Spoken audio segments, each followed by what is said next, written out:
राज अपने mom dad की पसंद की हुई लड़की मार्वी से मिलने भोपाल के famous cafe love heart cafe में आया हुआ था। राज अपनी कार पार्किंग में लगा कर जैसे ही कार से बाहर आया तभी उसका फोन रिंग हुआ। उसने अपने पैंट की पॉकेट से मोबाइल निकाल कर स्क्रीन पर फ्लैश हो रहे नाम को देखते ही जल्दी से कॉल पिक कर फोन अपने कान से लगाकर बोला, हाँ मॉम, मैं इस समय कैफे की पार्किंग में ही हूँ, लेकिन मैं उस लड़की को पहचान कैसे? उधर से राज की मॉम ने कहा, बेटा उसने डार्क ग्रीन कलर का ड्रेस पहना हुआ है और उसका नाम मार्वी है। राज अपनी नजरें इधर-उधर घुमाकर देखने लगा जहां उसे कैफे के एंट्रेंस से थोड़ा साइड में एक लड़की जिसने डार्क ग्रीन कलर की सिल्क मिडी के साथ ब्लैक स्ट्रेपी हिल्स और उस पर उसके हाईलाइट स्ट्रेट हेयर जो कहीं कहीं रेड भी थे और उसके शोल्डर के थोड़ा नीचे ही आ रहे थे। राज ने उस लड़की को देखकर अपनी मॉम से बाय कहकर कॉल कट किया और उसकी तरफ बढ़ गया। राज ने लड़की के पास पहुंचकर कैजुअली उसे एक नज़र देखा, फिर उसके सामने जाकर नॉर्मल टोन में बोला, मार्वी हाय, आई एम राज। इस आवाज को सुनकर मार्वी, जिसका ध्यान अपने फोन स्क्रीन पर था, उसने अपना सिर उठाकर सामने देखा जहां एक लड़का white shirt, carbon rough jeans, black and red combination, stylish shoes, उल्टे हाथ पर बंधी एंटीक वॉच और आंखों पर शेड्स। मार्वी की नजर अपने फोन से हटकर सामने खड़े लड़के पर थी जो दिखने में काफी हैंडसम और अट्रैक्टिव था। मार्वी तो जैसे राज की अट्रैक्टिव पर्सनैलिटी में कहीं खोसी गई। उसने आज तक इतना हैंडसम लड़का सिर्फ मूवीज में ही देखा था। तभी राज ने अपना हाथ उसके आंखों के सामने हिलाते हुए, हेलो मिस मार्वी, कहाँ खो गई आप? मार्वी राज की आवाज से अपने सेंस में आई और राज को देखकर, हैन, आपने कुछ कहा क्या? राज, मैं कह रहा था कि क्या हम यहीं बात करने वाले हैं? अगर आपकी परमिशन हो तो हम अंदर चलकर बात कर सकते हैं। मार्वी राज की बात सुनकर शर्म से अपनी नजरें इधर उधर घुमाते हुए, जी बिल्कुल चलिए कहते हुए मार्वी राज के साथ कैफे के अंदर चली गई। इस बात से अनजान की बड़ी बड़ी काली गुस्से से भरी दो आंखें कुछ दूर से उन दोनों को ही घूर रही थी और उनके अंदर जाते ही दिव्या, जो रोड के दूसरी साइड अपनी कार में बैठे उन दोनों के अंदर जाते ही उसकी आंखें के आंसू लुढ़क कर उसके गालों पर आ गए। उसने सिसकते हुए कहा, ये तुमने ठीक नहीं किया राज, तुम मुझे इस तरह धोखा नहीं दे सकते। कुछ देर सिसकने के बाद अपने आंसू साफ करते हुए, चाहे कुछ भी हो राज, मैं तुम्हें गिव अप नहीं करने दूंगी। राज, तुम मुझे छोड़ नहीं सकते, मैं ऐसा कभी होने नहीं दूंगी। मैं भी देखती हूँ तुम ये शादी कैसे करते हो। अपनी बात खत्म कर दिव्या ने अपनी कार आगे बढ़ा दी।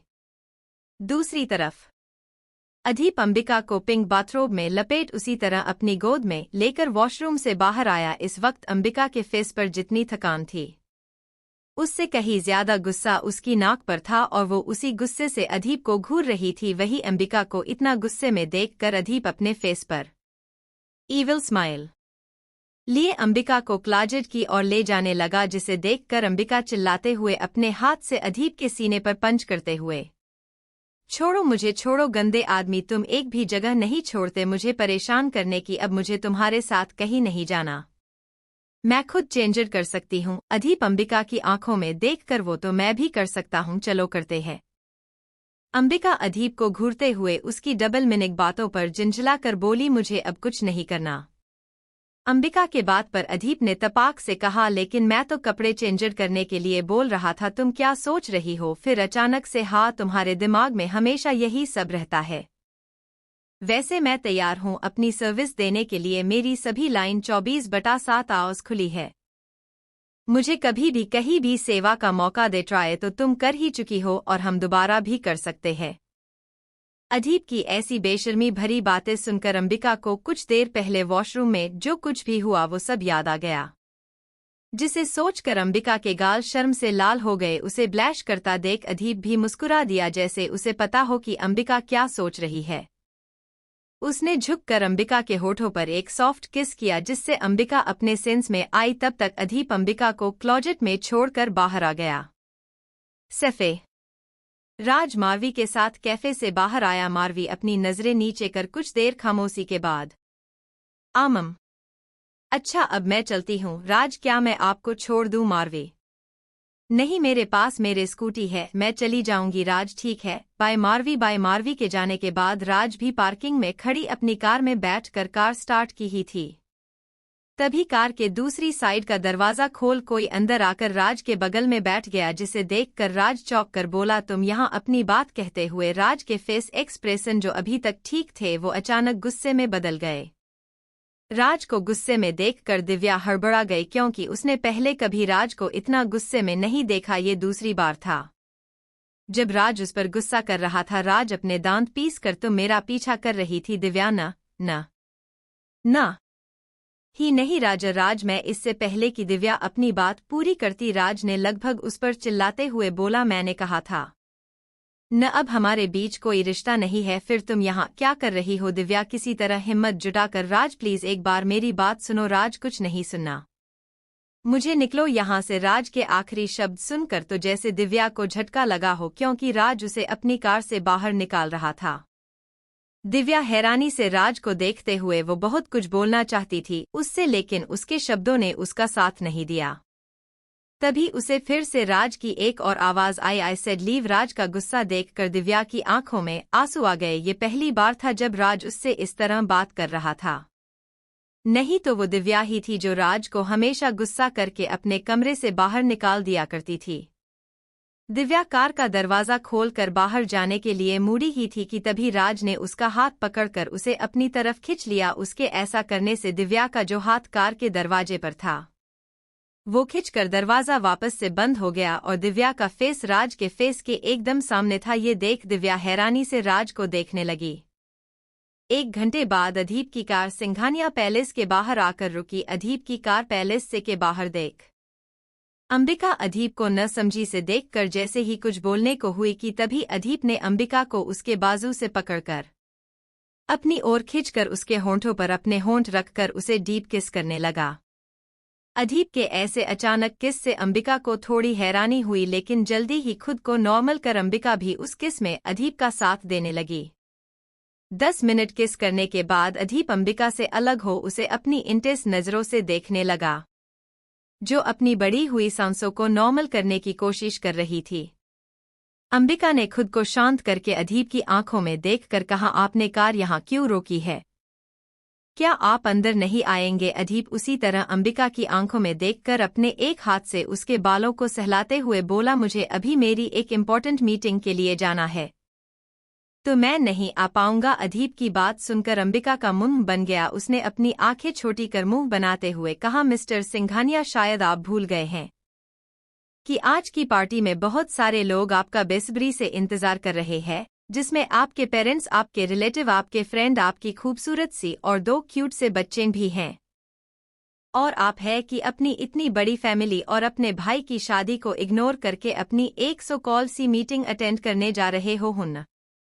अंबिका ने बच्चों की तरह नाराजगी दिखाते हुए अपना मुंह दूसरी तरफ घुमाकर फुला लिया।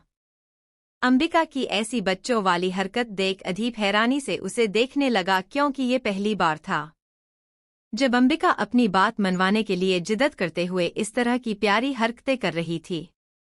अंबिका का पाउंड देख अदीप के फेस पर डीप स्माइल आ गई, क्योंकि अंबिका इस वक्त लवी की तरह बेहद क्यूट लग रही थी।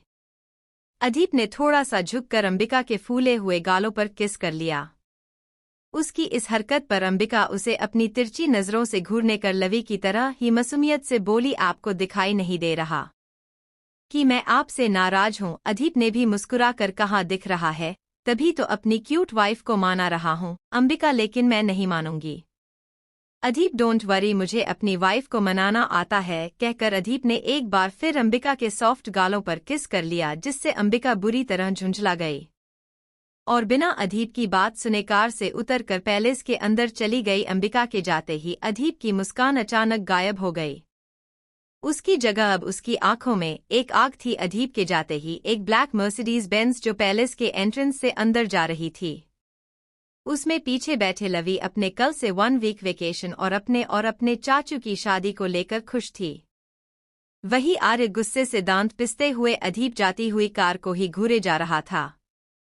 दूसरी तरफ 1 घंटे पहले राज की कार के अंदर इस समय राज गुस्से से दिव्या को ही घूर रहा था। राज ने अपने एक हाथ से दिव्या के मुंह को पकड़कर जोर से दबाते हुए खुद के और करीब किया। राज की पकड़ से दिव्या दर्द से करा उठी। एहन राज, ये क्या कर रहे हो? छोड़ो, मुझे दर्द हो रहा है। दिव्या के वर्ड सुनकर राज तंज भरी मुस्कान अपने फेस पर लाकर उसका मजाक उड़ाने के लहजे में बोला, दर्द हो रहा है। हुन फिर अपनी इंडेक्स फिंगर में दिव्या की एक आंख से निकला हुआ आंसू लेकर बस इतने में ही रो रही हो। फिर अपने दांत भींचकर दिव्या के गालों को कसकर दबाते हुए, बाई अभी तो मैंने कुछ किया भी नहीं और तुम बस इतने में ही रोने लगी। राज का रिएक्शन देख दिव्या दर्द से रोने हुए अपने टूटे फटे शब्दों में बोली, राज अहाँ हूँ राज पली प्लीज मुझे जाने दो। दिव्या की बातों ने राज के गुस्से पर पेट्रोल का काम किया और राज का गुस्सा अब उसके कंट्रोल से बाहर हो गया और उसने अचानक दिव्या को अपने बगल वाली सीट पर धक्का दिया, जिससे दिव्या संभल न सकी और सीट पर लगभग गिर गई। तब तक राज के एक बटन प्रेस किया जिससे सीट पीछे की ओर मतलब फ्लैट हो गई और राज अपनी फुर्ती दिखाते हुए दिव्या के ऊपर आया और उसके होठों पर अपने होंठ रख उसे रफली डीप किस करने लगा। ये सब इतनी जल्दी हुआ कि दिव्या को संभलने का मौका ही नहीं मिला और वो बेचारी बस राज की स्ट्रेंथ के आगे उसके नीचे लेटी छटपटाने के सिवा कुछ कर भी नहीं सकती थी। राज फोर्सफुली दिव्या उसके होठों को सुख करते हुए अपना एक हाथ से उसकी कमर तो कभी पेट से हिला रहा था। दूसरी तरफ अदीप की कार उसके ऑफिस बिल्डिंग यानी सहगल इंडस्ट्री, जिसे कुछ दिन पहले ही अदीप ने टेक ओवर कर न्यू नेम एस से रिप्रेजेंट किया था। अदीप अपने केबिन में आकर अपनी चेयर पर बैठकर सामने बैठे सारांश फिर अपनी एक आईब्रो उठाकर गौरव को देखा। गौरव ने अदीप का इशारा समझ अपने हाथ में पकड़ी हुई फाइल आगे बढ़ाते हुए कहा, बॉस मैंने अपनी पूरी कोशिश की कि मैं उनकी ज्यादा से ज्यादा इंफॉर्मेशन निकाल सकूं, लेकिन मेरे सारे कनेक्शन यूज करने के बाद भी ये पता नहीं लगा सका कि आखिर मिस्टर सहगल की मदद कर कौन रहा था। अदीप गौरव से फाइल लेकर उसे देखने लगा, लेकिन उसमें बेसिक डिटेल के सिवा कुछ भी नहीं था। अदीप फाइल टेबल पर वापस पटकते हुए अपनी एरोगेंट आवाज में कहा, तुम पिछले 3 दिन में यही ढूंढ पाए। इससे पहले कि गौरव कुछ बोलता तभी किसी ने कैबिन का दरवाज खोलकर किसी ने अंदर आते हुए कहा, लेकिन मैंने बहुत कुछ निकाला है। किसी को इस तरह बिना परमिशन अंदर आते देख सभी ने उस ओर देखा जहां इस वक्त ब्लैक हड्डी और डार्क ब्लू जीन्स में एक शख्स अपने हाथों में एक रेड कलर की फाइल लिए खड़ा हुआ था। Age group of industry black hoodie और डार्क ब्लू जीन्स में वो शख्स अपने हाथ में पकड़ी हुई रेड कलर की फाइल को अदीप के सामने टेबल पर पटक कर कैबिन में लगे सोफे पर पसरते हुए बोला, ले पकड़, इसे कंप्लीट करने के लिए पता भी है कहाँ भटका हूँ मैं। पिछले 4 महीनों में भोपाल से लेकर मुंबई तक की हर गली हर नुक्कड़ पर घुमा हूँ, तब जाकर इतनी इंफॉर्मेशन हाथ लगी है। ऊपर से पिछले 3 दिनों से सोया भी नहीं हूँ, तो ये फाइल रीड कर, तब तक मैं थोड़ा सो लेता हूँ। बोलकर वो शख्स अपना एक हाथ अपनी आंखों पर रख के सो गया। वही गौरव उस शख्स को अदीप से ऐसे बात और हरकतें देख बहुत हैरान था। उसे अभी भी याद है जब मिस्टर रायचंद ने उसे एज असिस्टेंट अदीप के लिए हायर किया था, उसके 1 महीने बाद की ही तो ये बात थी। उस दिन उसकी फर्स्ट सैलरी उसके अकाउंट में आने वाली थी, इसीलिए वो बहुत खुश था उस दिन। लेकिन शमिता की एक बेवकूफ़ी की वजह से उसकी फर्स्ट सैलरी आज तक उसके अकाउंट में आई ही नहीं। वो दिन वो कभी नहीं भूल सकता जब अदीप ने शमिता की बचकानी हरकतों से तंग आकर उसे ऑफिस में ही घुसने से मान कर दिया था, और अगर जिद्दत करके वो किसी तरह अंदर आ भी जाती तो उसे उसके कैबिन में न जाने दिया जाए। ऐसा अदीप ने ऑफिस के गार्ड के साथ रिसेप्शनिस्ट को भी ऑर्डर दिया गया था। शमिता अदीप के कैबिन में आकर उसे बस तंग किया करती थी, जैसे सोफे पर लेटना, अदीप से बेवजह चिपकना, उसे शॉपिंग या डिनर पर चलने के लिए कहना और बार बार सबके सामने अदीप को किस करना, जो गालों पर नहीं सीधा उसके लिप्स पर होती थी। उसकी ऐसी हरकतें बस अदीप को परेशान करती थी, जिससे अदीप के गुस्से का शिकार बस गौरव होता, और इसी के चलते उसने गौरव को ऑर्डर देते हुए से कह दिया था कि अगर शमिता यहाँ आकर उसके बारे में पूछे तो वह उसे कह दे कि अदीप आज अपनी मीटिंग के लिए बाहर गया हुआ है, फिर चाहे वो ऑफिस में ही क्यों न हो। और यही वो दिन था जब गौरव के मना करने पर भी शमिता ने गौरव को वार्निंग दी कि अगर उसने अभी उसे अंदर नहीं जाने दिया तो वो अपने डैड से उसकी कंप्लेंट करेगी और उसके डैड उसे जॉब से निकल देंगे। बेचारा गौरव उसके लिए तो एक तरफ कुआं तो दूसरी तरफ खाई वाला हिसाब था। अगर वो शमिता को अंदर जाने देगा तो उसे अदीप जॉब से निकाल देता, और न जाने दे तो शमिता आखिर में उसने सोच ही लिया, उसे जॉब पर मिस्टर रायचंद ने रखा है। तो वो शमिता की बात मानेगा, यही सोचकर उसने उसे जाने दिया और यही उसकी सबसे बड़ी गलती की, जिसके लिए अदीप ने उसे उसकी गलती के लिए पेश करते हुए उसकी सैलरी नहीं दी। जहां शमिता तो क्या उसका बाप भी उसके काम नहीं आया, उल्टा अदीप ने शमिता का भी यहां आना ही बंद कर दिया। लेकिन जाते जाते वो गौरव की सैलरी भी खा गई। डायन कही कि कुछ ऐसे ही विचार बन गए उस दिन के बाद गौरव के मन में शमिता के लिए। यही सब सोचते हुए आज जो गौरव ने देखा, उसके बाद उसे खुद की आंखों पर विश्वास नहीं हो रहा था कि अदीप किसी के लिए इतना काइंड भी हो सकता है, वो भी एक इन्फॉर्मर के लिए जो बिना अदीप की इजाजत के उसके कैबिन आया ही नहीं, ऊपर से वहां लगे सोफे पर कितनी शान से सोया हुआ था। और अदीप ने उसे कुछ नहीं बोला। ये देखकर तो गौरव के दिल में सोफे पर सोया हुआ वो शख्स किसी भगवान के जैसे दिखाई देने लगा, जैसे वो दूसरे ग्रह से आया हो। तभी अदीप की आवाज सुन गौरव अपने ख्यालों से बाहर आया, जिसने उस रैड फाइल में अपने नजरें गड़ाए हुए कहा, तुझे पूरा यकीन है हम सही डायरेक्शन में जा रहे हैं? अदीप का सवाल सुनकर वो शख्स सोफे से उठकर अदीप के सामने लगी चेयर्स में से सारांश के बगल वाली चेयर खींच उस पर बैठ गया। उसने अपने सिर पर पहनी हुई हुड्डी हटाकर अदीप की आंखों में आंखें डालकर जैसे ही कुछ बोलने को हुआ, तभी कैबिन में अचानक एक धम की आवाज गूंजी, जिसे सुनकर अदीप के साथ हुड्डी मैन और सारांश का ध्यान उधर गया। तीनों ये देखकर हैरान थे कि गौरव बैठे बैठे अपनी चेयर के साथ नीचे गिर गया, जिसे देख सारांश जल्दी से अपनी चेयर से उठा और गौरव को उठाने के लिए अपना हाथ आगे बढ़ाया। लेकिन इन सब से बेखबर गौरव तो दूसरी चेयर पर बैठे शख्स को हैरानी से देख रहा था। तभी अदीप, जो उसे कब से घूर रहा था, उसने अपनी कोल्ड वॉइस में गौरव को वार्निंग देते हुए कहा, अभी के अभी अगर तुम्हारी नजरें शिवेन से नहीं हटी तो तुम अपनी जॉब से हाथ धो बैठोगे। जी हाँ, ये शख्स कोई और नहीं बल्कि शिवेन ही था। वही अदीप की धमकी सुनकर गौरव ने अपने सामने खड़े सारांश को देखा, जो गौरव के सामने अपना हाथ आगे किए खड़ा था। गौरव ने बिना देर किए सारांश का हाथ पकड़ उठ गया। वही अदीप फिर से शिवेन को देखने लगा। उसके साथ सारांश और गौरव भी। शिवेन ने बिना किसी झिझक के कहा, आई एम 100% श्योर कि ये जो कुछ भी हो रहा है, इस सब में कहीं न कहीं ये इन्वॉल्व है। अदीप ने कुछ सोचकर फाइल उठा कर सारांश को देते हुए कहा, इसे अपने पास रखो, मुझे जब इसकी जरूरत होगी मैं इसे तुम मुझे लेकर देना। सारांश ने ओके बॉस कहकर फाइल ली और चारों कैबिन से बाहर निकल गए। वही दूसरी तरफ शाम के 5:30 बज चुके थे और राज ने अभी तक दिव्या और खुद की बॉडी से सारे कपड़े निकलकर कार की बैक सीट पर फेंक दिए। राज इस समय दिव्या के साथ काफी वाइल्ड होकर उसकी पूरी बॉडी पर किस के साथ बाइट कर रहा था और हर बाइट पर दिव्या की एक दर्द भरी आह निकल जाती। लेकिन राज को देखकर ऐसा लग ही नहीं रहा था कि आज उसका दिव्या को छोड़ने का कोई इरादा भी है। राज ने फिर से दिव्या के होंठों पर अपने होंठ रखकर अपनी टंग उसकी मुंह में एंटर कर उसे डीप किस करने लगा, जिससे दिव्या फिर से सिसक उठी, क्योंकि राज पीछे 1 घंटे से दिव्या के होंठों को लगातार किस और बाइट कर रहा था, जिससे दिव्या के लिप्स स्वेल होकर उनसे अब थोड़ा ब्लड भी आने लगा था। लेकिन राज का तो जैसे उसे किस करके मन ही नहीं भर रहा था।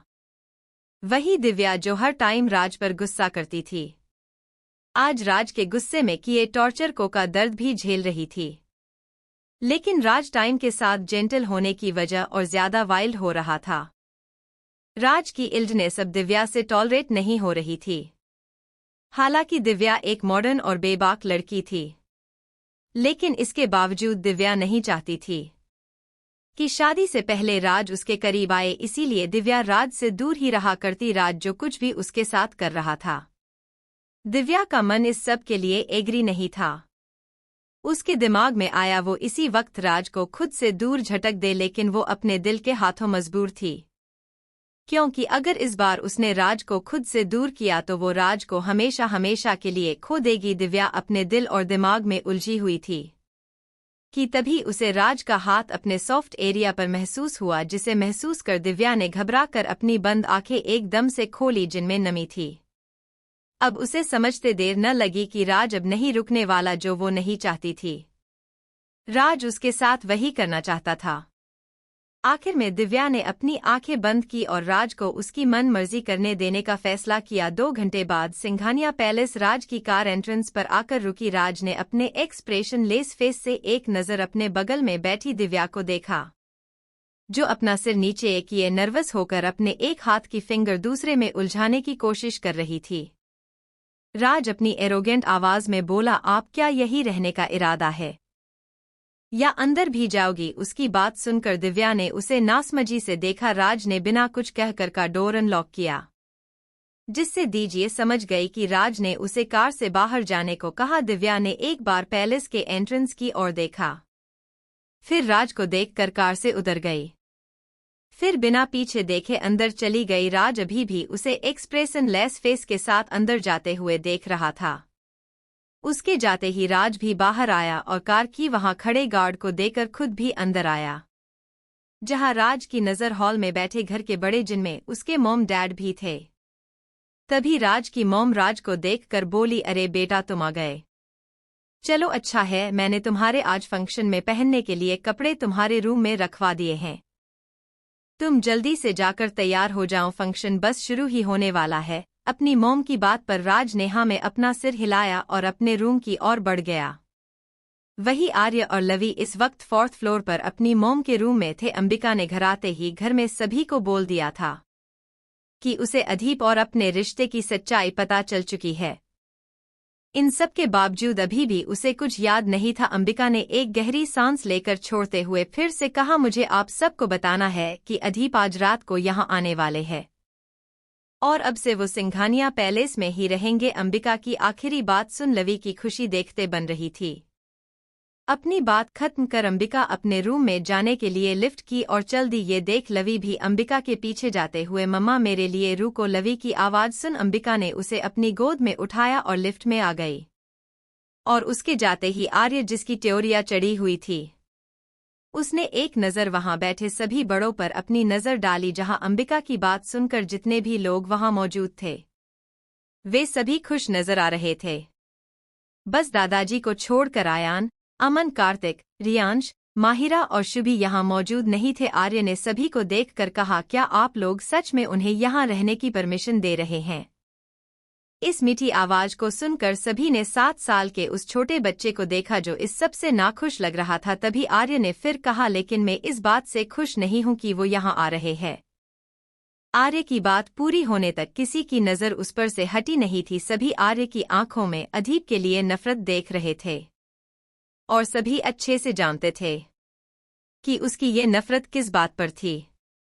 सब चुप थे। तभी नियति जी ने साइलेंस को ब्रेक करते हुए कहा, अरे बेटा, हम मानते हैं कि आप अपने डैड से नाराज हैं, लेकिन क्या आपने अंबिका के एफीसी पर वो प्यारी सी स्माइल देखी ही होगी? सच कहे तो जब तक वो अंबिका के दुख का कारण थे, तब तक हम नहीं चाहते कि अधीप यहाँ न आए, खास करके जब तब अंबिका की खुशी की वजह अधीप है। आर्य बेटा, हम आपकी नाराजगी समझ रहे हैं, आप अपनी जगह सही है, लेकिन हम ये जानते हैं कि आप अपनी मॉम की खुशी के लिए अपनी नाराजगी को बीच में नहीं लाएंगे। अपनी नानी की बात पर आर्य ने हाँ में सिर हिलाकर ओके नानी कहा और वहां से अपने कमरे में चला गया। उसके जाते ही गजेंद्र जी भी रविश के साथ अपने कमरे में आ गए। वही अंबिका के कमरे में लवी बेड पर अंबिका की गोद में बैठी हुई थी और अंबिका बार बार कभी इसके गालों पर तो कभी फॉरहेड पर और कभी उसके पूरे फेस पर किस करके उसे प्यार कर रही थी।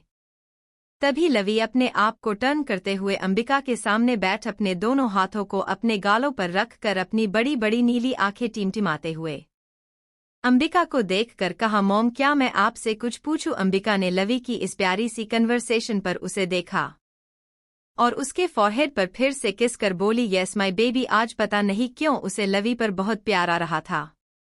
शायद इसकी वजह अंबिका को अब पता चल गया था कि आर्य और लवी उसके बच्चे हैं। लवी उसी तरह अंबिका को देखते हुए, मम्मा सच्ची आज डैडा यहाँ आ रहे हैं। लवी की बात सुनकर पता नहीं क्यों अंबिका के दिल में एक टीस उठी और न चाहते हुए भी उसकी आंखें नम हो गई। अंबिका ने जल्दी से लवी को अपने गले लगाया और उससे छुपाकर अपने आंसू साफ किए। फिर मुस्कुराकर लवी के गाल खींचते हुए कहा, बिल्कुल डैडा की एंजल, आज आपके डैडा आज आ रहे हैं। अंबिका की बात सुनकर लवी उदास हो गई। उसे उदास देखकर अंबिका उसका फेस अपने हाथों में भरते हुए कहा, क्या हुआ बेबी, आप अपने डैड के यहाँ आने से खुश नहीं हो? अंबिका की बात पर लवी ने एक बार उसे देखा, फिर अपना सिर में हिलाते हुए अपनी मासूम वॉइस में कहा, मैं डैडा के आने से बहुत खुश हूँ, लेकिन क्या फायदा भाई, तो मुझे डैडा के पास जाने नहीं देते और न ही उनसे बात करने देते हैं। भोपाल का 7 स्टार होटल के एक लग्जरियस रूम में आईने के सामने खड़ी एक लड़की जो अपने आप को बड़े ही प्यार से निहार रही थी। तभी उसने बड़े ही एटीट्यूड के साथ अपनी शॉर्ट ड्रेस की स्ट्रेप को शोल्डर से ठीक करते हुए खुद से बोली, नीलाक्षी, इसमें कोई शक नहीं कि तुम अपनी कातिल अदाओं से किसी की भी जान ले सकती हो। फिर थोड़ा शर्मा कर अपनी नजरें नीचे झुकाए हुए, लेकिन आज तुम किसी की जान लेने नहीं बल्कि उसका दिल चुराने जा रही हो, जिसे देखते ही पहली नजर में तुम अपना दिल उस पर हार बैठी। यस, उसे सिर्फ तुम ही डिजर्व करती हो। अपनी बात कहते हुए नीलाक्षी के फेस एक्सप्रेशन कभी एटीट्यूड तो कभी शाय हो जाते। तभी उस रूम का डोर नॉक हुआ, जिससे नीलाक्षी डिस्टर्ब हो गई और उसने खींचकर खुद से बड़बड़ाते हुए कहा, इसे भी अभी आना था। कहकर नीलाक्षी डोर की और चल दी। नीलाक्षी ने झटके से डोर खोलकर सामने खड़े इंसान को अपनी आंखें छोटी कर घुरा। वो इंसान मुस्कुराकर जैसे ही कुछ बोलने को हुआ कि तभी अपनी मैम के गुस्से वाले एक्सप्रेशन को नोटिस कर उसकी मुस्कुराहट गायब हो गई। नीलाक्षी अपने हाथ बांधते हुए अपने पा को देखकर थोड़ा गुस्से से बोली, वॉट? वही अपनी मैम का वॉट सुनकर उसने थोड़ा हिचकिचाते हुए कहा, मैम, मिस्टर सिंघानिया के दिए हुए मीटिंग टाइम में आधा घंटा ही बचा हुआ है और उनके ऑफिस पहुंचने में हमें 20 मिनट का टाइम लगेगा। वो आगे और बोलता, तभी नीलाक्षी ने घमंड से कहा, हाँ तो अभी 10 मिनट एक्स्ट्रा है न, और वैसे भी शायद तुम भूल रहे हो नीलाक्षी सेठ इंतजार करती नहीं करवाती है। अपनी मैम का एटीट्यूड देखकर बेचारे पासे कुछ कहते नहीं बना उसने। ओके मैम, मैं तब तक आपका नीचे कार में इंतजार करता हूँ, कहकर वो वहां से लिफ्ट में आ गया और जैसे ही लिफ्ट बंद हुई उसने अपने हाथ में पकड़ी हुई फाइल लिफ्ट के फ्लोर पर पटक कर गुस्से से अपने बाल पकड़कर नोचते हुए कहा, पता नहीं कैसी पागल लड़की है, क्या ये मिस्टर सिंघानिया को नहीं जानती कि वो टाइम के कितने पंक्चुअल है? अगर मीटिंग के लिए 1 मिनट भी लेट हुई तो मिस्टर सिंघानिया मीटिंग कैंसिल कर देंगे और शायद ये डील भी, क्योंकि उन्हें अपने काम में लापरवाही दिखाने वाले लोगों से उन्हें सख्त नफरत है। इसीलिए वो इतने सक्सेसफुल बिजनेसमैन है कि अगर उनका लाख तो क्या करोड़ 2 करोड़ का भी नुकसान हो जाए तो उन्हें इससे फर्क नहीं पड़ेगा। लेकिन अगर बात नीलाक्षी की कंपनी की करे तो इतने नुकसान से उनका बहुत कुछ बिगड़ जाएगा। लेकिन इस घमंडी लड़की को कौन समझाए, पर अच्छा ही है अगर इसकी कंपनी डूब जाए तो मेरा इस पागल से पीछा छूट जाएगा। यह सोचकर उसने खुद को ठीक किया और लिफ्ट के खुलते ही अपने फेस पर एफीसी स्माइल लिए जाकर कार में बैठ गया जो एंट्रेंस पर खड़ी हुई थी। वहीं दूसरी तरफ भोपाल एयरपोर्ट पर इस समय वीरजी अपनी वाइफ सीमाजी, बेटी मान्यता और लगेज के साथ एयरपोर्ट के बाहर पिछले आधे घंटे से अपने बेटे आयान का इंतजार कर रहे थे, जिसने उन्हें लेने आने का प्रॉमिस किया था। लेकिन उसे लेट होते देख वीरजी ने अपनी पत्नी और बेटी की ओर देखते हुए कहा, श्रीमती जी, हमें तो लगता है कि आपके सुपुत्र हमें लेने आना भूल गए हैं। वही वीरजी की बात सुनकर सीमाजी कहाँ पीछे रहने वाली थी, उन्होंने भी थोड़ा टॉन्ट कसते हुए उन्हीं के अंदाज में कहा, हाँ बेटा मेरा है, लेकिन आदतें सारी आपकी है। उसमें सीमाजी का ताना सुनकर वीरजी ने चुप रहने में ही अपनी भलाई समझी, क्योंकि सीमाजी इस वक्त आयान से बहुत नाराज थी और आयान को आज उसकी मॉम से कोई नहीं बचा सकता था। वीरजी ने सीमाजी का गुस्सा शांत होने तक उनसे खुद की प्रोटेक्शन का ख्याल रखते हुए दूरी बनाई हुई थी। वही मान्या अपने डैड की हालत बखूबी समझते हुए उनके पीछे खड़ी अपना मुंह दबाए हंस रही थी। तभी मान्या ने अपना फोन निकालकर आयान को एक टेक्स्ट किया और अपना फोन वापस बंद करके रख लिया। वही आयान, रियांश, कार्तिक और अमन किसी इम्पोर्टेंट काम को लेकर डिस्कशन कर रहे थे, इसीलिए सभी ने अपने अपने फोन को साइलेंट मोड पर किया हुआ था, जिससे आयान को अपने फोन पर आए टेक्स्ट नोटिफिकेशन का पता नहीं चला और ऊपर से वो पूरी तरह अपने मॉम डैड के यहाँ आने की भूल चुका था। आधे घंटे बाद एज बिल्डिंग नीलाक्षी अपने पा के साथ मीटिंग रूम में आई, उसका मूड बुरी तरह ऑफ हो चुका था। उसने तो होटल से यहाँ तक आते आते अपने मन में बहुत कुछ इमेजिन किया था कि जब वो लिफ्ट से बाहर आएगी तो अदीप स्पेशली खुद उसके वेलकम के लिए लिफ्ट के बाहर खड़ा होगा। लेकिन जब वो लिफ्ट से बाहर आई तो वहां अदीप की जगह उसके पा को देख उसकी हंसी गायब ही गई। वही नीलाक्षी लिफ्ट के बाहर वेट कर रहे गौरव ने जब नीलाक्षी के फेस एक्सप्रेशन को नोटिस किया तो उसका मुंह बुरी तरह बिगड़ गया और उसने नीलाक्षी को छोड़ सीधा उसके पा की ओर देखते हुए कहा, आप इधर मीटिंग रूम में आइए, सब वही है।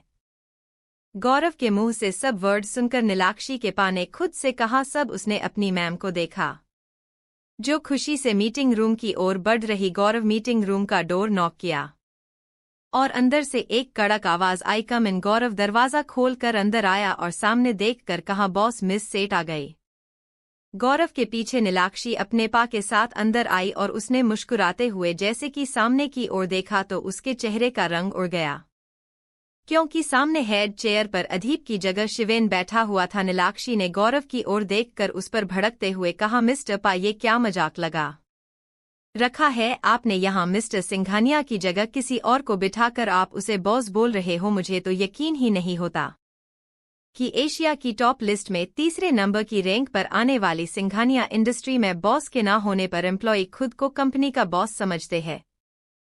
क्या तुम जानते हो मैं तुम्हारी इस चीप हरकत के लिए मिस्टर सिंघानिया से तुम्हारी कंप्लेन कर सकती हूँ? कर सकती हूँ क्या मैं अभी तुम सबकी कंप्लेन अभी मिस्टर सिंघानिया को करती हूँ? कहकर नीलाक्षी ने अपने जैसे ही फोन निकालने के लिए अपने हैंडबैग में हाथ डाला ही था कि उसे अपने पीछे से एक ठंडी आवाज आई, किसकी कंप्लेन करना चाहती है आप मुझसे? मिस सेठ। वो आवाज जितनी ठंडी थी उसमें उतना ही गुस्सा भी था, जो वहां बैठे हर एक इंसान को कांपने पर मजबूर कर रही थी। उस आवाज को सुन एक पल के लिए नीलाक्षी भी कांप गई। फिर उसे जब एहसास हुआ वो आवाज किसकी है, वो बिना सोचे समझे पलट गई।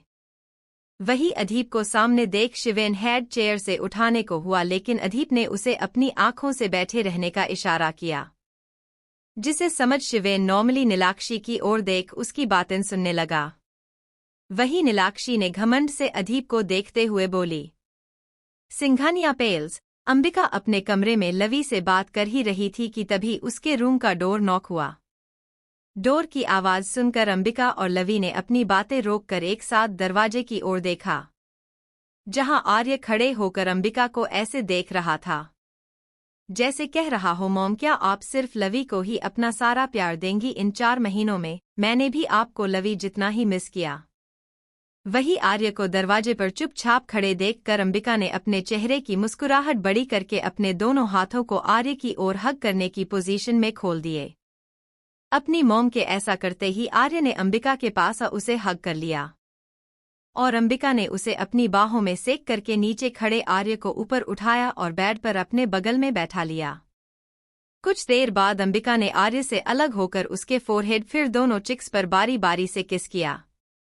अंबिका के किस करने से आर्य ब्लश करने लगा, जिसे अपनी मॉम और शैतान बहन से छुपाने के लिए उसने अपनी गर्दन की ही थी।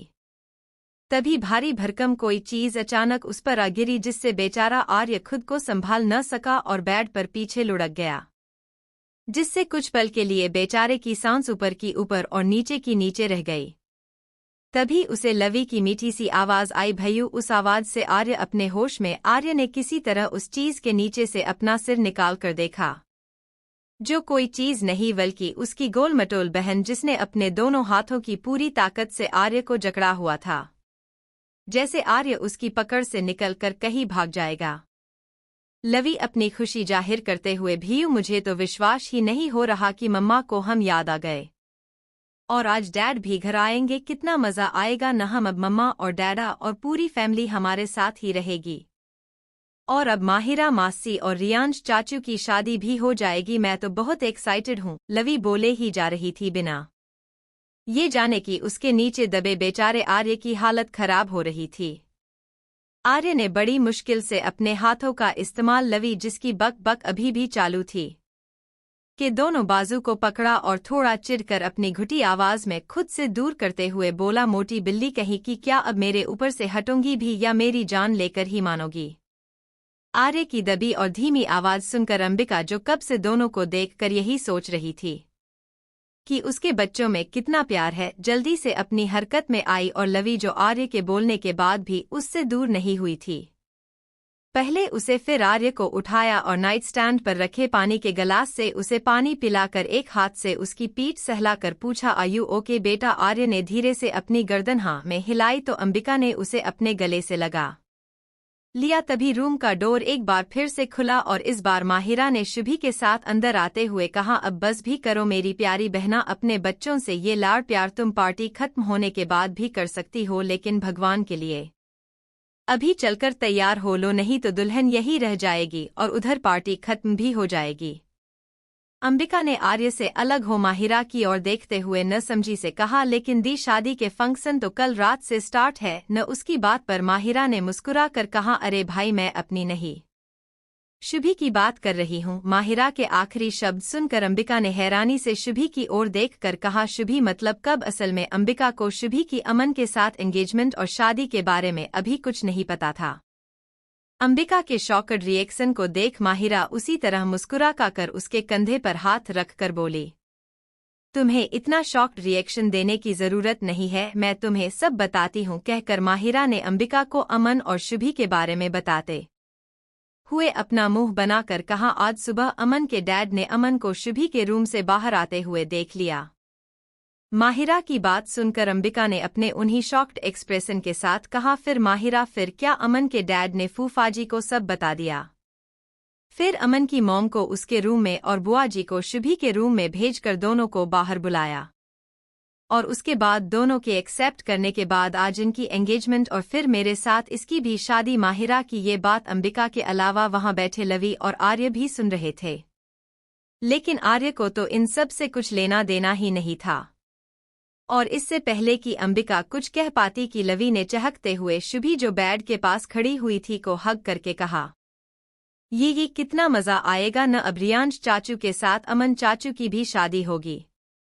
तभी अंबिका ने भी शुभी को साइड हग करते हुए कहा, कॉन्ग्रेट्स, मैं तुम्हारे और दी के लिए बहुत खुश हूँ। तभी माहिरा की नज़र अंबिका के रूम में लगी वॉल क्लॉक पर गई, जिसमें शाम के 6:10 हो रहे थे, जिसे देखकर माहिरा ने थोड़ा तेज आवाज में कहा, हो अंबिका जरा टाइम तो देखो, 6:10 हो रहे हैं और 8 बजे इसकी एंगेजमेंट है, अब बातें करने का टाइम नहीं है, चलो जल्दी तैयार भी होना है। माहिरा की बात पर अंबिका ने अपनी स्वीट आवाज में कहा, दी आप शुभी को लेकर चलिए, मैं बस अभी आर्य और लवी को तैयार करके आती हूँ। अंबिका का कहना मानते हुए माहिरा शुभी के साथ वहां से चली गई। वही वीरजी, सीमाजी और मान्या के साथ हॉल में लगे सोफे पर बैठकर बाकी सभी के साथ चाय की चुस्कियां लेते हुए बातें करने में बिजी थे। तभी आयान अमन, कार्तिक और रियांश के साथ स्टडी रूम, जो ग्राउंड फ्लोर पर ही था, से बाहर आया। वो चारों ऊपर अपने अपने रूम में जाने के लिए लिफ्ट की ओर बढ़े ही थे कि अयान को हॉल से एक जानी पहचानी आवाज आई और उसने अपने कदम हॉल की तरफ किए। उसे हॉल में जाते देख बाकी तीनों भी उसके पीछे पीछे चल दिए। अयान जब हॉल में आया तो वहां अपने मॉम डैड को देख बुरी तरह हड़बड़ा गया, क्योंकि उसे अपनी मॉम के साथ फोन पर हुई बात याद आ गई। सीमाजी ऑन कॉल, अयान हम लोग कल भोपाल आ रहे हैं। अपनी मॉम की बात खत्म होते ही अयान ने कहा, ठीक है मॉम, मैं याद रखूंगा और आपको टाइम से एयरपोर्ट लेने पहुंच जाऊंगा। सीमाजी, नहीं बेटा, तुम्हें हमें लेने आने की जरूरत नहीं है, तुम बस ड्राइवर के साथ गाड़ी भेज देना, हम आ जाएंगे। अयान टशन मारते हुए अपनी मॉम से बोला, मिसेस मल्होत्रा, शायद आप भूल रही हैं कि आपका बेटा मल्होत्रा इंडस्ट्री का सीईओ है और एक सीईओ होने का आपको फायदा उठाना नहीं आता। अयान की ऐसी बातें सुनकर सीमाजी को हंसी आ गया और उन्होंने मुस्कुराते हुए कहा, अच्छा तो मिस्टर सीईओ आप ही बताइए कि इसका फायदा कैसे उठाया जाता है। अयान एक गहरी सांस खींचकर छोड़ते हुए, हुन्नहान, वो मैं कल आपको एयरपोर्ट पर लेने आऊंगा तब बता दूंगा। उसकी बात सुनकर सीमाजी हंसते हुए, हा ठीक है मिस्टर सीईओ, अपना ध्यान रखना, बोलकर उन्होंने कॉल एंड की।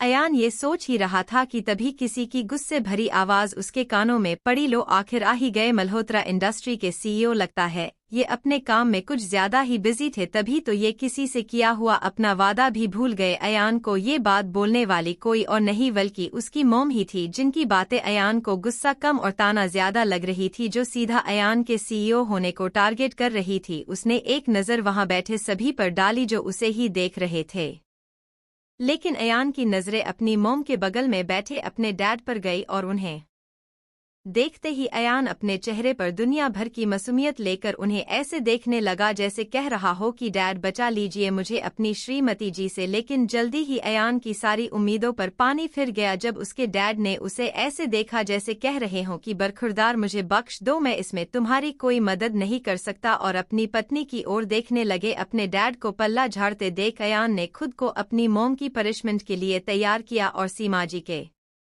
पास जा उनके दोनों हाथों को अपने हाथों में लेकर उनके सामने घुटनों के बल बैठकर बोला, सॉरी मॉम, मैं आपको लेने नहीं आ सका। सीमा जी थोड़ा रूड होकर बोली, मैं तुमसे तुम्हारे रूम में आकर बात करूंगी। उनकी बात सुन अयान ने हाँ में अपना सिर हिलाया और वहां से चला गया और उसे ऐसे जाते देख वीर जी थोड़े निराश हो गए। वही अंबिका अब तक लवी को तैयार कर चुकी थी। उसने लवी को लाइट पर्पल कलर की किडनी लेंथ स्ट्रेपी फ्रॉक, जिसके स्ट्रेप और फ्रंट पर डार्क पर्पल कलर के रॉस जिसमें डायमंड लगे हुए थे, उसके बालों को कर्ल करके खुला छोड़ दिया। वही आर्य आज बिना कोई नाटक किए चुपचाप अपनी मॉम से तैयार भी हो गया। आर्य ब्लैक सिमर टैक्सिडो जिसके साथ उसने ब्लैक लोफर शूज कैरी किए थे। आर्य आज बहुत हैंडसम लग रहा था। दोनों को तैयार कर अंबिका अपने कमरे से निकल लिफ्ट से हॉल में आई।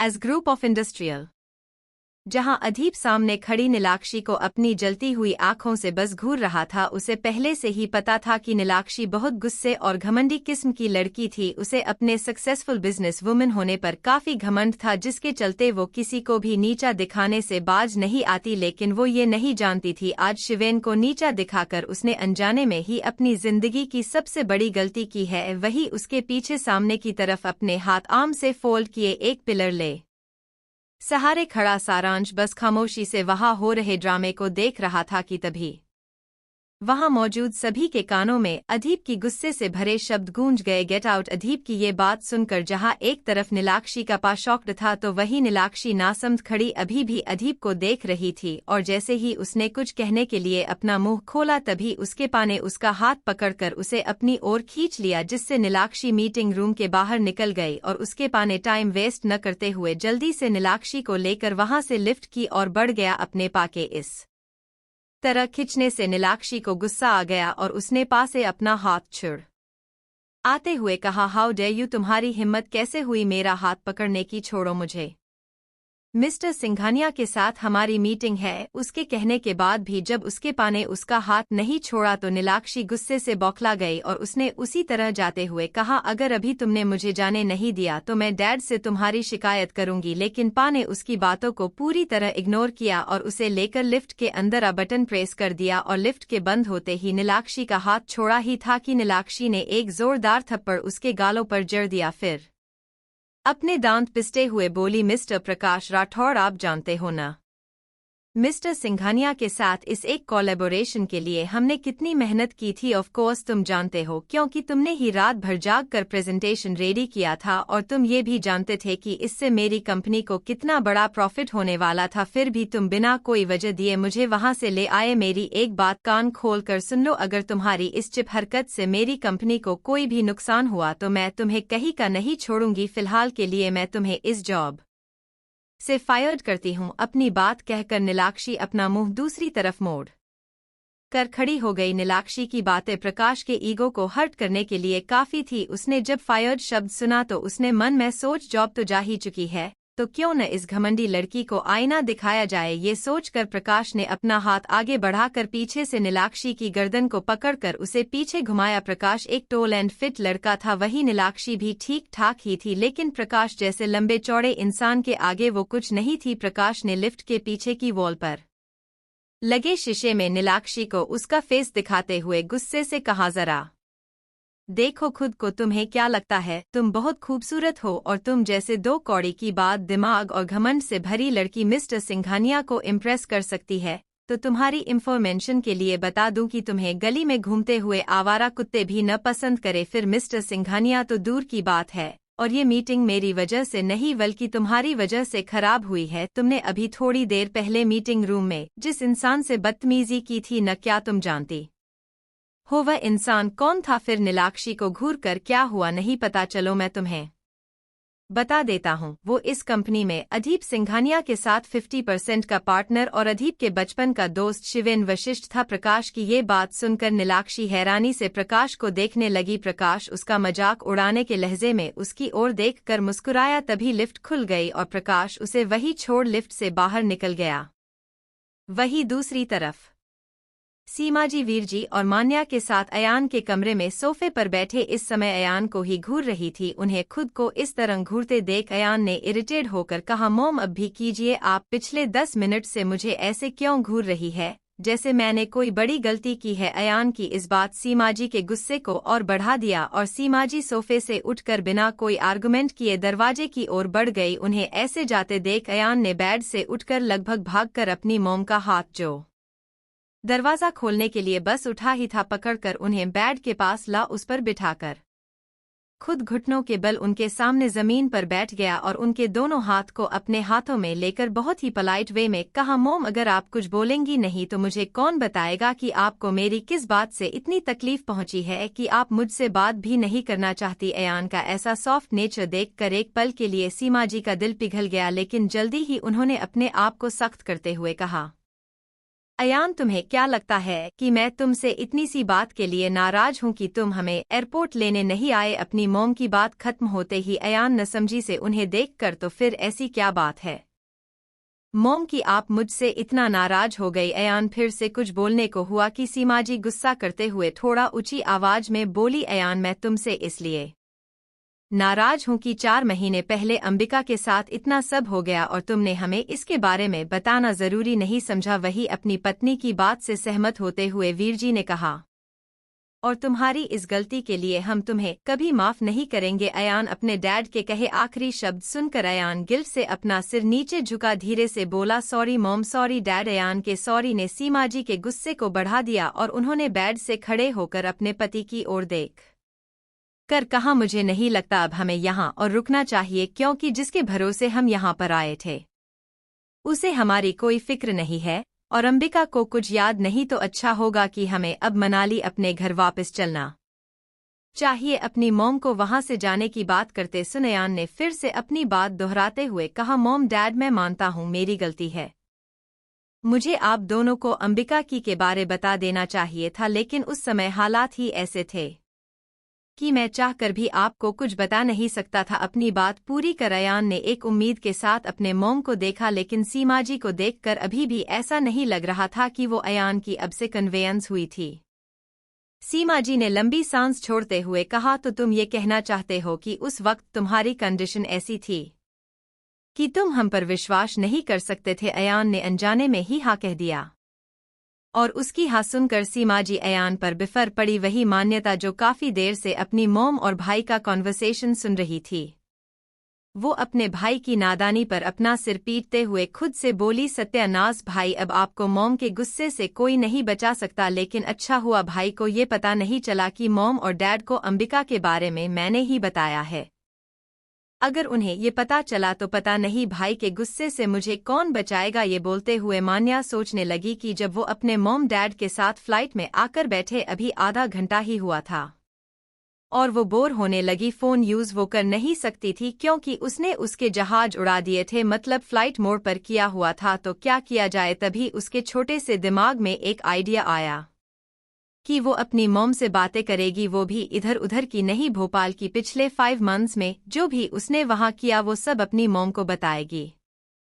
एक्चुअल में सीमाजी एक सोशल वर्कर थी और उन्हें अपने इस काम से फुर्सत ही नहीं मिलती, जिस वजह से मान्या जो 1.5 महीने से यहाँ थी उसे अपनी मॉम से बात करने का मौका ही नहीं मिला। लेकिन उसको मनाली भेजने से पहले अयान, जो उसकी चुगलखोरी की आदत अच्छे से जानता था, ने मान्या को सख्ती से मान करते हुए कहा कि अगर उसने मॉम या डैड को यहाँ और अंबिका की सिचुएशन के बारे में अगर कुछ भी बताया तो उसके लिए ये बहुत बुरा होगा। लेकिन मान्या तो मान्या ही थी, उसके पेट में ये बात कहाँ रुकती। उन 1.5 महीने में तो नहीं, लेकिन फाइट में मान्या ने अपनी मॉम और डैड को भोपाल में पिछले 5 महीने में जो भी हुआ वो सब बता दिया। अपना पेट खाली कर मान्या को रिलायंस हुआ कि उसने एक्साइटमेंट में वो भी बोल दिया जो उसे नहीं बोलना था। यही सोचकर मान्या सड़ा सा मुंह बनाकर खुद से बोल अब क्या होगा। जब भोपाल पहुंचते ही मॉम का गुस्सा भाई पर फुटेगा और भाई मुझे दिवाली के किसी रॉकेट के साथ बांध कर स्पेस में छोड़ देंगे। मान्या अपनी ही सोच में थी कि वो अयान की तेज आवाज सुन अपने ख्यालों से बाहर आई। मान्या ने अयान फिर सीमाजी की ओर देखा जहां अयान आंखों में सवाल लिए अपनी मॉम को ही देख रहा था, तो वही अपने चेहरे पर एक जीत भरी मुस्कान लिए सीमाजी अयान को देख रही थी। तभी अयान अपनी चुप्पी तोड़ते हुए बोला, मॉम आप मुझे बिना बताए मेरी शादी ऐसे किसी के भी साथ कैसे तय कर सकती है। अयान की बात पर सीमाजी ने उसे करेक्ट करते हुए कहा, अयान किसी के साथ भी नहीं, एक लड़की के साथ मैंने तुम्हारी शादी फिक्स की है। इस बार अयान ने इरिटेट होकर कहा, हाँ वही, लेकिन मॉम मैं अभी शादी नहीं करना चाहता। अयान की बात को सीमाजी ने पूरी इग्नोर करके कहा, अयान मैं तुमसे पूछ नहीं रही बल्कि बता रही हूँ। तुम्हारी उस गलती पर हम बाद में बात करेंगे, लेकिन अभी जो इम्पोर्टेंट है वही बोल रही हूँ कि मैंने तुम्हारी शादी आज से 3 दिन बाद एक खूबसूरत संस्कारी ग्रेजुएट और इंडिया की अमीर फैमिलीज में से एक फैमिली की बेटी स्वाकृति सिंघानिया के साथ तय की है, और अब से ठीक 1 घंटे बाद तुम्हारी स्वाकृति के साथ एंगेजमेंट है। तो जल्दी से तैयार होकर नीचे आ जाओ, तब तक हम भी तैयार होकर आते हैं। चलो मान्या कहकर जैसे ही सीमाजी जाने को हुई, अयान ने गुस्से से साइड में रखा नाइट लैम्प गिरा दिया, जिसकी आवाज से सभी अपनी जगह रुक गए। और सीमाजी ने अयान के पास उसे देखा जो इस वक्त काफी गुस्से में था। अयान ने बिना अपनी मॉम को देखे दांत पिसते हुए बोला, मॉम मैं आपके फैसले से सहमत नहीं हूँ, मुझे स्वाकृति से शादी करने में कोई इंटरेस्ट नहीं है। अयान को इतना गुस्सा करते देख सीमाजी ने अपना सिर उदासी में नीचे झुकाया और वहां से जाने के लिए दरवाजे की ओर बढ़ गई। सिंघानिया पैलेस के एक कमरे में किसी के तेज तेज सिसकने की आवाजें गूंज रही थी। ये और कोई नहीं, दिव्या ही थी। वो जब से कैफे से आई तब से रो रो कर उसने अपनी हालत खराब कर ली। रोने से उसका चेहरा और आंखें लाल हो चुकी थी। दिव्या ने रोते हुए खुद से कहा, तुमने ऐसा क्यों किया राज, क्यों मुझे अपने मॉम डैड को सच्चाई बताने से मना किया। तुम अपने मॉम डैड की खुशी के लिए मारवी से एंगेजमेंट करने को तैयार हो गए। तुम मुझे हर्ट कर सकते हो, लेकिन अपने मॉम डैड को सच नहीं बता सकते। राज मैं तुम्हें किसी और का होते कैसे देख सकती हूँ, ये मुझसे नहीं होगा।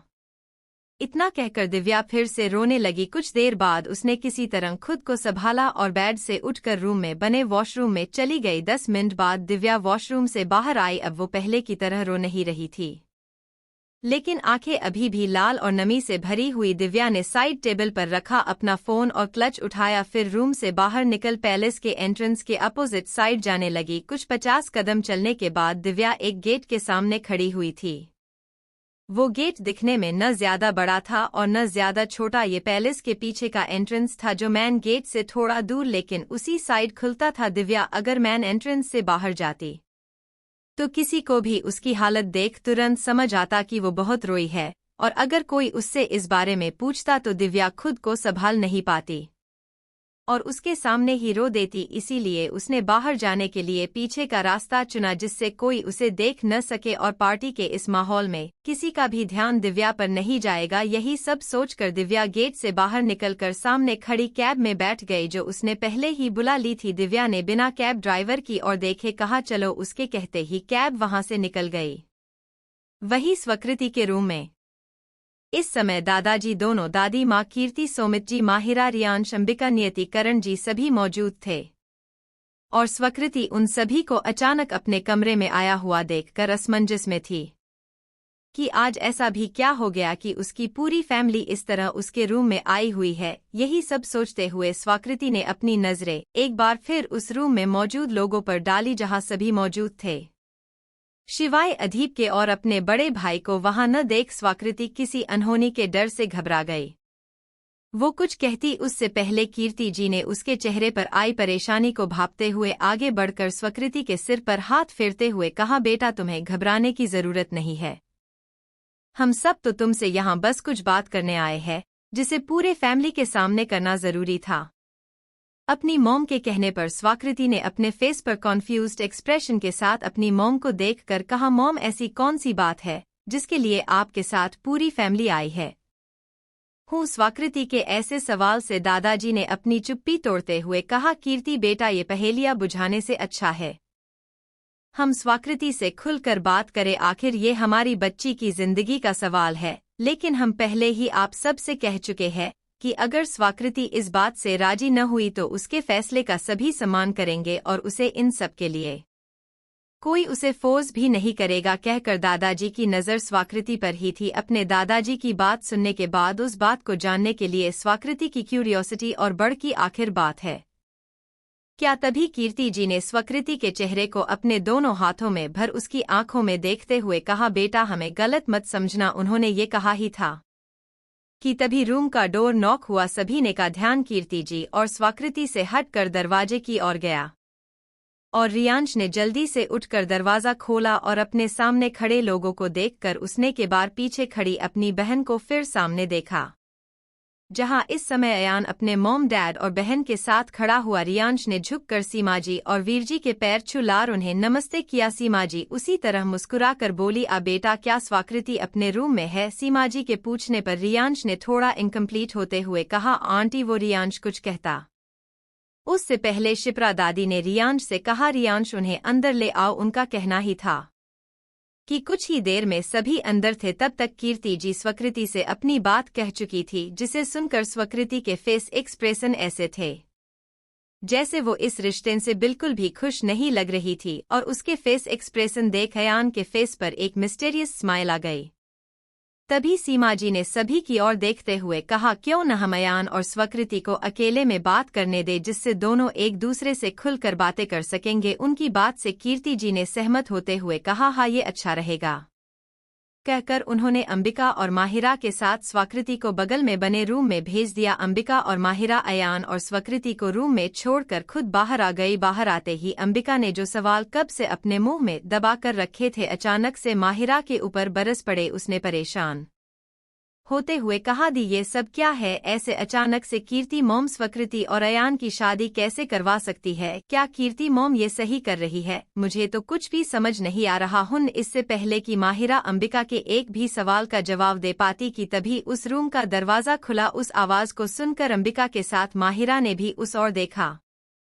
दिव्या ने अपना सिर कैब के पीछे सीट पर लगाते हुए कुछ सोचकर अपनी आंखें बंद की और उसकी एक आंख के कोर से आंसू निकलकर नीचे गिर गया। इसी के साथ दिव्या को कुछ घंटे पहले कैफे की पार्किंग में राज के साथ बिताए पल याद आ गए, जब राज दिव्या को किस करते हुए अपने हाथों को उसके पूरे शरीर पर घुमा रहा था कि तभी फोन की आवाज से राज अपने होश में आया। राज ने दिव्या से अलग होने में जल्दबाजी न दिखाते हुए उसके होठों पर किस करना रोक दिया, लेकिन अलग अभी भी नहीं हुआ। दिव्या की आंखें बंद थी और राज उसे ही देख रहा था, लेकिन उसके मन में क्या चल रहा था ये सिर्फ राज ही जानता था। तब तक फोन ने रिंग करना बंद कर दिया। राज ने अपने एक हाथ से जैसे ही दिव्या के गाल छूने को हुआ कि उसका फोन एक बार फिर बज उठा। राज कार के डैशबोर्ड से अपना फोन उठाया और कॉल आंसर कर बात करने लगा। कॉल एंड होते ही राज ने एक बार फिर दिव्या को देखा और अचानक उस पर भड़कते हुए बोला, तुम यहाँ मुझे सेड्यूस करने आई हो न, जिससे मैं मारवी से अपनी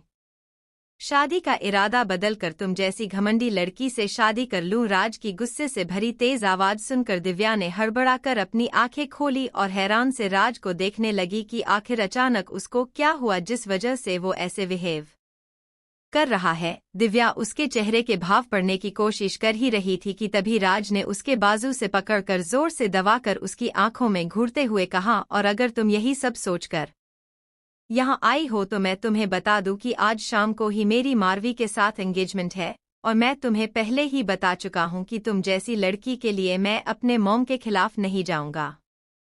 ये अपनी बात कहकर राज ने दिव्या उसके ऊपर फेंक कर अपनी नजरें फोन में घुसा दी। जब दिव्या अपने कपड़े पहनकर जैसे ही कार से बाहर आने के लिए कार का डोर खोलने को हुई, तभी राज ने उसका हाथ पकड़कर उसे वापस अंदर खींच लिया और उसके खिंचने से डोर बंद होते ही राज ने कार स्टार्ट कर सिंघानिया पैलेस की ओर चल दिया। वही राज की कही हुई बातों ने दिव्या का दिल पूरी तरह तोड़कर रख दिया था, जिससे दिव्या का मन बहुत रोने का कर रहा था। लेकिन राज के सामने अगर उसका एक आंसू भी गिरता तो राज इसके लिए भी दिव्या को कुछ न कुछ उल्टा ही सुनाता। यही सोचकर दिव्या ने खुद को शांत रख कार की विंडो से बाहर देखने लगी। आधे घंटे बाद सिंघानिया पैलेस पहुंचकर दिव्या राज की कार से निकल बिना पीछे मुड़े अपने रूम में आकर डोर बंद किया, फिर डोर से अपनी पीठ लगा अपना सिर घुटनों पर रख फफक कर रो दी। रूम साउंड प्रूफ था, इसलिए उसके रोने की आवाजें बाहर नहीं गई। दूसरी तरफ माहिरा और अंबिका अपने सामने खड़े अयान और स्वकृति को 5 मिनट में रूम से बाहर देखकर जितना हैरान थी, उससे कहीं ज्यादा सवाल दोनों के मन में पनप गए थे। अब तो पक्का उन्हें इस रिश्ते में गड़बड़ लग रही थी। दोनों बहनों ने हैरानी से एक दूसरे को देखा, फिर सामने खड़े उन दो अजीब लोगों को देखकर जैसे ही कुछ बोलने के लिए मुंह खोला ही तभी उन चारों के कानों में किसी की एक कड़क आवाज गूंजी, ये सब यहाँ क्या हो रहा है? उस आवाज को सुन चारों ने आवाज की दिशा में देखा तो वह अदीप था, जो इस वक्त अयान और उसके बगल में खड़ी स्वकृति को ही घूर रहा था। वही स्वकृति ने जब अदीप को वहां देखा तो वो जल्दी से जाकर अदीप के सीने से लगकर बोली, ओ भाई, आप कितने दिन बाद आए? जब आप आर्य और लवी के बर्थडे पर आए थे तब भी मैं आपसे मिल न सकी। उसकी इतनी सारी शिकायतें सुन अदीप के फेस पर हल्की सी स्माइल आ गई और उसने अपने हाथ स्वाकृति के सिर पर रख उसके बालों को सहलाते हुए अयान को देखकर अपनी बहन को छेड़ते हुए कहा, अब मैं यही रहने